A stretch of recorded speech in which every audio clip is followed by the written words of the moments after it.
Know your Arizona mental health rights. Serious mental illness decertification. Brought to you by NAMI Yavapai. You can find this and other Arizona mental health rights and support documents at Mental Health Resources. So today we're going to talk about how to decertify a serious mental illness certification. Okay, this one's going to be a little tricky. You might have to watch this several times. I'm going to try to make it easy to understand, but you might also want to look at the one-pager, the OIFA one-pager on the mental health resource site under rights documents. So serious mental illness is a chronic and long-term mental illness condition which impacts a person's ability to perform day-to-day activities or interaction. That's what the classification is, the certification. So if you've gone through the certification process, that would be the only reason you're looking at decertifying. That is what they determined at the time of the certification. Now we're going to talk today about decertification, but I'm going to just interject my own personal thoughts here. If you are thinking about wanting to be decertified, it's certainly your right to go through this process, but you might want to look at the additional benefits and rights that someone with a serious mental illness and SMI's certification in Arizona receives. Once again, this is only Arizona. Other states may have similar processes, but this is the process in Arizona.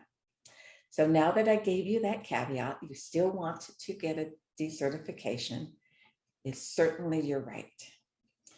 And a decertification is a process, the process to have that certification removed when you no longer meet the criteria for an SMI designation.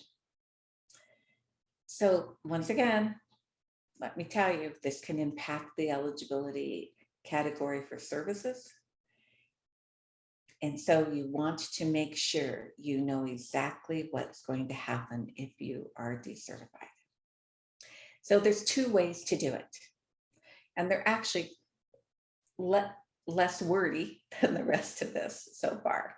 So one way is for the SMI clinical team to process a decertification. You can request it, or the team might request it.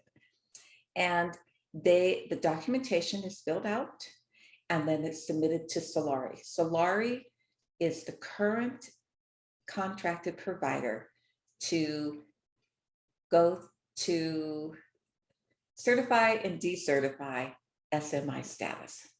And they review the documentation and send a written determination. The other way you can have a decertification is if you've not received behavioral health services in 2 years. Then you can request it. Once again, it goes to, and that goes, actually it doesn't go to Solari, that goes to the Access Clinical Resolution Unit at Access. Once again, Access is Arizona's Medicaid system. And they review it. And if you have not received services in the last 2 years, behavioral health services, then you can have a they will decertify you.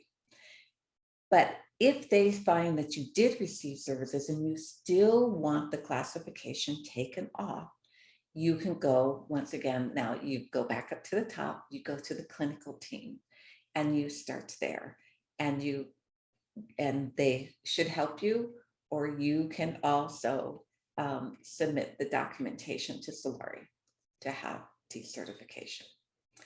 I hope this helped you. This process, I've been told, is harder than to have the certification, but it's just because they want to make sure that you have the services that you and the rights that you deserve and need. Thank you.